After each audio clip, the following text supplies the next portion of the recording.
नमस्कार, आपण पाहत आहात बहुजन हिताय न्यूज, जनसामान्यांचा बुलंद आवाज।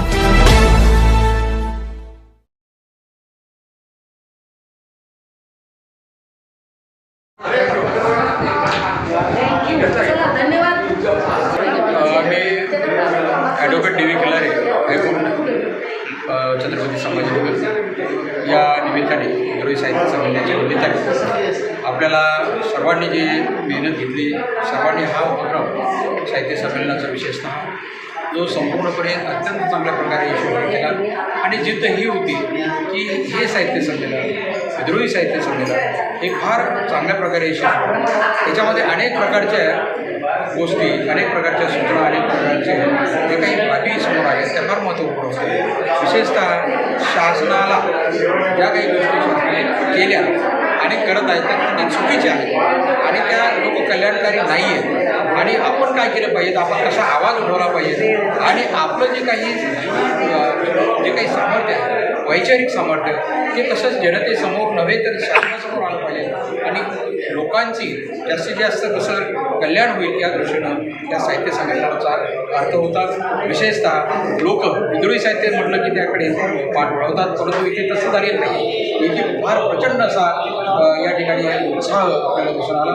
या सर्व कम्युनिटीच्या, विशेषतः सर्व लोकांचे मी आपल्या सहित सर्वांना, सर्व पत्रकार आणि आपले जे काही मित्रमंडळी आहेत ज्यांनी ज्यांनी सहकार्य केलं, सर्वांचे खूप खूप आभार व्यक्त करतो आणि याही पुढे असंच साहित्य संमेलन जे काही विसावं येणार आहे ते खूप यशस्वी मोठ्या प्रमाणात करावं अशी मी सगळ्यांना या ठिकाणी विनंती करतो। धन्यवाद। जय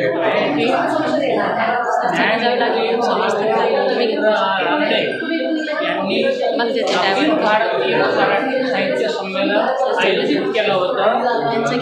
महात्मा फुल्यांना या संमेलनात सहभागी होण्याचं निमंत्रण दिलं होतं। महात्मा फुल्यांना फुल्यांनी सांगितलं, हे फक्त ब्राह्मणांचं प्रस्थापितांचं हे संमेलन आहे, त्यात आम्ही सहभागी होऊ शकत नाही, बहुजन त्यामध्ये सहभागी होणार नाही। तर हे वैचारिक बैठक जी आहे ती महात्मा फुल्याकडून हे विद्रोहीने घेतलेली आणि प्रस्थापित लोकांचे जे मराठी साहित्य संमेलन होतात ते बघितलं आहे।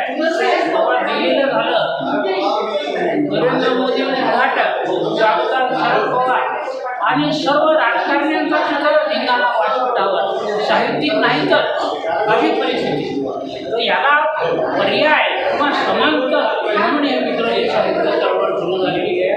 माझी आवडलेली 19 आपल्या संभाजीनगरात झालं। 2 महिन्यापासून सर्व सहकाऱ्यांनी अथक परिश्रम घेतले आणि उत्कृष्ट परिसंवाद झाले, भाषणं झाली आणि अशा प्रकारे संमेलन यशस्वी झालं। आपलं नाव सर? सर्व कार्यकर्त्यांचे मी आभार मानतो। आपलं नाव सर? DR शेळके, निवृत्त न्यायाधीश। Okay sir. एक आम्ही अध्यक्ष होतो। Okay sir.